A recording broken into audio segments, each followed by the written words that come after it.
இங்க நம்ம இட்லி புழுங்கல் அரிசி இருக்கு இல்லைங்களா, அதோட குருணை வந்து ஒரு 1.5 டம்ளர் அளவுக்கு எடுத்திருக்கோம். கப்ல சொன்னோம்னா ஒரு 1.5 கப் அளவுக்கு எடுத்திருக்கேன். இது பாத்தீங்கன்னா நல்லா 2-3 தண்ணி நல்லா கழுவிட்டு ஒரு மணி நேரமா ஊற வச்சிருக்கோம். இது உடஞ்சதுங்கிறதுனால உங்களுக்கு சீக்கிரமாவே ஊறிடும், டைம் ரொம்ப எடுக்காது. இப்போ நம்ம இங்க ஒரு மிக்சர் ஜார் எடுத்திருக்கோங்க. இதுல நம்ம ஊற வச்ச இந்த அரிசியை சேர்த்திடலாம். முழு அரிசியா இருந்தாலும் பரவாயில்ல. அப்ப ஒரு 2-3 மணி நேரம் போல ஊற வச்சுக்கோங்க.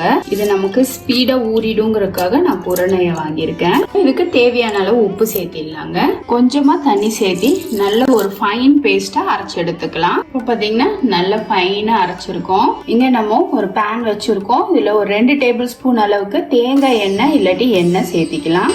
இப்போ எண்ணெய் சூடானதும் கடுகு உளுத்தம் பருப்பு சேர்த்திடலாங்க. ஒரு 1/2 டீஸ்பூன் அளவுக்கு கடுகும் ஒரு 1/2 டீஸ்பூன் அளவுக்கு முழு உளுத்தம் பருப்பும் சேர்த்திருக்கோம். இப்போ கடுகு பாத்தீங்கன்னா பொடியா அரைச்சி இந்த ஸ்டேஜ்ல சீரகம் ஒரு 1/2 டீஸ்பூன் அளவுக்கு சேர்த்திடலாம்.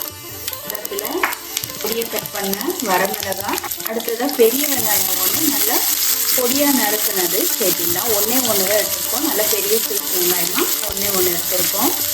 இது எல்லாத்தையும் நம்ம இந்த எண்ணெயில நல்லா வதக்கி கொடுத்துடலாங்க.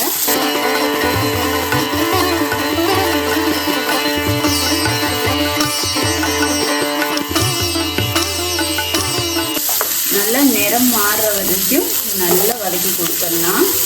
இதுலேயும் நம்ம லைட்டாக கொஞ்சம் உப்பு சேர்த்திட்டோம்னா வெங்காயத்துலேயும் கொஞ்சம் நமக்கு உப்பு பிடிக்கும். ஆனால் மாவில் வந்து உப்பு கம்மியாக சேர்த்திக்கோங்க. கடைசியில் கூட நம்ம சேர்த்திக்கலாம்.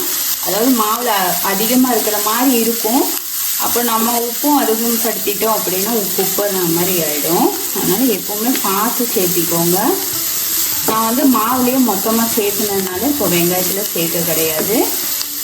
இதுலேயே நீங்கள் கேரட் துருவல் இது போல எல்லாமும் சேர்த்தாலும் ரொம்பவே சூப்பராக இருக்கும். நான் வரமிளகாவும் பார்த்தீங்கன்னா ஒரு 3 மிளகாய் தான் எடுத்திருக்கேன், அதிகமாக எடுக்க கிடையாது. உங்களோட காரத்துக்கு ஏற்ற போல் மாற்றிக்கோங்க. பச்சை மிளகாய் சேர்த்தாலும் நல்ல ஃப்ளேவராக சூப்பராக இருக்கும். நான் அதிகமாக பச்சை மிளகாய் சேர்க்க வேண்டாம்னு வரமிளகாய் இந்த தடவை சேர்த்திருக்கேன். பொதுவாக பச்சை மிளகாய் ரொம்ப சூடுன்னு சொல்லுவாங்க. இந்த வெயில் காலத்தில் சூடு கம்மியாக இருக்கிற மாதிரி பொருட்கள் சாப்பிட்டோம்னா, சூடுன்னா இந்த சூடு சொல்லலைங்க, நெருப்பு சூடு சொல்ல கிடையாது. ஒரு சில ஃபுட்டெல்லாம் சாப்பிடும்போது பொதுவாக இந்த சிக்கன்லாம் சாப்பிடும்போது சூடு அப்படிலாம் சொல்லுவாங்க பார்த்தீங்கன்னா, அது மாதிரி பச்சை மிளகாய் வந்து சூடுன்னு சொல்லுவாங்க. அதனால நான் இன்னைக்கு வரமிளகாய் சேர்த்திருக்கேன். அடுத்ததாக நம்ம தேங்காய் பார்த்தீங்கன்னா ஒரு 1/4 மூடி அளவுக்கு துருவுனது சேர்த்திக்கலாம். தேங்காய் வந்து ரொம்ப வதக்க வேண்டாம். இல்லை நீங்கள் துருவலாக இல்லாமல் நம்ம மாவை அரைக்கும் போதே அதில் தேங்காய் சில்லு சேர்த்து மாவோடு அரைச்சாலும் நல்லா தான் இருக்கும். எங்கள் வீட்டில் இது போல் துருவல் சேர்க்கும் போது தான் அவங்களுக்கு ரொம்ப பிடிக்குங்கிறதுனால நான் இது போல் செய்திருக்கேன். தேங்காவை ரொம்ப வறுக்க வேண்டாம். இந்த ஸ்டேஜ்லேயே நம்ம அரைச்சி வச்சுருந்த மாவை சேர்த்திடலாங்க. இப்போ ஃப்ளேமை வந்து நல்லாவே சிம் பண்ணிக்கோங்க. ஏன்னா டக்குன்னு ஓவராக கட்டி ஆகிடும். அதனால் நல்லா சிம் பண்ணிவிட்டு நல்லா ஈவனாக கலந்து வைக்கணும். நமக்கு சப்பாத்தி டோ போல கெட்டியாகணும். பார்த்தீங்கன்னா நமக்கு இந்த அளவுக்கு கெட்டி ஆயிடுச்சு. இதுக்கு மேலே நம்ம ஃப்ளேமை ஆஃப் பண்ணிடலாங்க. மீதம் இருக்க இந்த பேன் சூட்லேயே நமக்கு எல்லாம் ஒன்று திரண்டு வந்துடும். இப்போ சூடாக இருக்கு, சூடு ஆறட்டும் கொஞ்சம். இப்போ மாவு பார்த்தீங்கன்னா நல்லா ஆறிடுச்சு. நல்லா பெனையருக்கு நமக்கு நல்லா சாஃப்டாகவும் சூப்பராகவும் பிடிமானமாக இருக்கு. இப்போ பொடியை அரைஞ்ச கொத்தமல்லி தலையை இதோட சேர்த்திடலாங்க.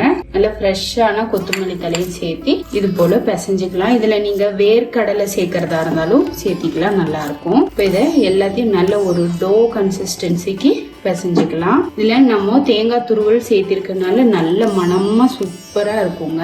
இங்க இது போல ஒரு சின்னதா ஒரு கிளாத் எடுத்து ஈரம் பண்ணி வச்சிருக்கோம். கையில தொட்டுக்க கொஞ்சமா தண்ணி எடுத்துக்கலாம். இது போல சின்னதா ஒரு பால் எடுத்து மேல வச்சுட்டு கொஞ்சமா லைட்டா தண்ணி தொட்டு அப்படியே ரொட்டி பதத்துக்கு திரட்டிக்கலாங்க.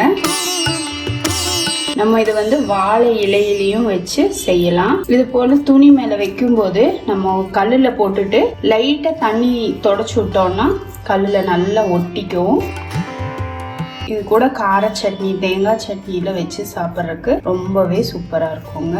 இது போல எடுத்தா ஈஸியா வந்துடும். இது போல பேன் இல்லாட்டி தோசை கல்லுல வச்சு நீங்க சுட்டு எடுத்துக்க வேண்டியதுதான். நல்ல தேங்காய் எண்ணெய் தெளிச்சு சுடும்போது நல்லா சூப்பரா இருக்கும் நமக்கு சாப்பிட்றதுக்கு. நான் மேலால தேங்காய் எண்ணெய் லைட்டா ஊற்றிக்கிறேன். ஒரு சைடு வெந்ததும் இப்போ நம்ம திருப்பி போட்டுடலாங்க. நம்ம ஆல்ரெடி மாவை வறுத்துருக்கிறதுனால உங்களுக்கு குக்கிங் டைம் வந்து ரொம்ப நேரம் பிடிக்காது, சீக்கிரம் குக் ஆகிடும். உங்களுக்கு லைட்டாக கிறிஸ்பியாக எடுத்தீங்கன்னா சாப்பிட்றதுக்கு ரொம்ப சூப்பராக இருக்கும். இல்லை கொஞ்சம் சாஃப்டாக வேணும் அப்படின்னாலும் இதை சாஃப்டாக எடுத்துக்கலாம். இதில் மெயினாக பார்த்திங்கன்னா இந்த தேங்காய் எண்ணெய், தேங்காய் துருவல் இது போல் சேர்க்கும்போது உங்களுக்கு சூப்பராக இருக்கும். இப்போது 2 பக்கமும் சூப்பராக குக் ஆகிடுச்சுங்க. சூப்பர் டேஸ்டியான புழுங்கல் அரிசி மாவு வச்சு செய்த அடை உங்கள் வீட்லேயும் ட்ரை பண்ணி பாருங்கள். மறக்காமல் குழந்தைகள் திருப்பி திருப்பி கேட்பாங்க, அந்த அளவுக்கு டேஸ்ட்டாக சூப்பராக இருக்கும். இது வந்து டீக்கு கூட நம்ம ஸ்நாக்காக வச்சு சாப்பிட்லாம், அந்த அளவுக்கு டேஸ்டியாக இருக்கும். நம்ம செய்த இந்த அரிசி மாவு அடை ரெசிபி உங்களுக்கு பிடிச்சிருந்தா லைக் பண்ணுங்க, ஷேர் பண்ணுங்க. மறக்காம குக் வித் சுஜியை சப்போர்ட் பண்ணுங்க ஃப்ரெண்ட்ஸ். பெல் ஐகானோட ஆளுங்கிற ஆப்ஷனையும் கிளிக் பண்ண மறந்துடாதீங்க. இது வரைக்கும் வீடியோவை பொறுமையா பார்த்ததுக்கு ரொம்ப ரொம்ப நன்றி ஃப்ரெண்ட்ஸ். தேங்க்யூ.